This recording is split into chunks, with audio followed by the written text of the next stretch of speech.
YS Jaganmohan Reddy అక్రమ అరెస్టును నిరసిస్తూ బెజవాడలో కోటి సంతకాల సేకరణ యజ్ఞంలా సాగుతోంది. ఏలూరు రోడ్లో ఏర్పాటు చేసిన భారీ ఫ్లెక్సీలపై వైఎస్ జగన్మోహన్ రెడ్డిని విడుదల చేయాలంటూ అభిమానులు సంతకాలు చేశారు. వైఎస్సార్ కాంగ్రెస్ నేత జలీల్ ఖాన్ రక్తంతో సంతకం చేశారు. విజయవాడలోని వీధి వీధుల సంతకాల సేకరణ కార్యక్రమం సాగుతోందని జలీల్ ఖాన్ చెప్పారు.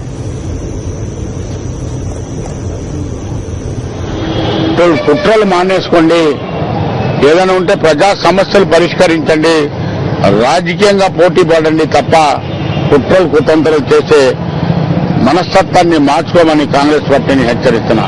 ఇవాళ కాంగ్రెస్ పార్టీ అంటే కేవలం కొంతమందికే పరిమితమయ్యే సిండికేట్ లాగా ప్రజా సమస్యల్ని మర్చిపోయి బంద్ చేస్తున్నారు.